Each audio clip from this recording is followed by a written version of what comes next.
لیکن قرآن کریم جس صبر کی ہدایت کرتا ہے وہ للہ صبر ہے، اور للہ صبر کے نتیجے میں نہ صرف یہ کہ انسان کی خطرات سے حفاظت ہوتی ہے، بلکہ اس کو اس صبر کا بہترین پھل بھی عطا ہوتا ہے۔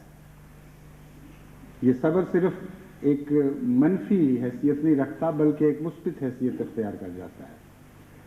چنانچہ قرآن کریم نے اس مضمون کو بیان کرتے ہوئے بارہا فرمایا ہے ان اللہ مع الصابرین، کہ جو لوگ اللہ کی خاطر صبر کیا کرتے ہیں وہ دیکھیں گے کہ اللہ ان کے پاس ہے۔ اور صبر کے متعلق جن لوگوں کو بھی تجربہ ہے، اور ہر انسان کو کچھ نہ کچھ تجربہ ہوتا ہے، یہ بات بڑی اہمیت رکھتی ہے کہ صبر کے وقت کوئی ساتھی ہے یا نہیں ہے۔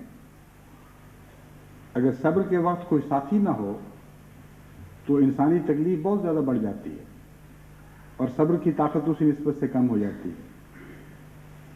اکیلا صبر کرنا بہت مشکل کام ہے، کوئی ساتھی ہو تو پھر وہ صبر کے لمحات نسبتاً آسان ہو جایا کرتے ہیں۔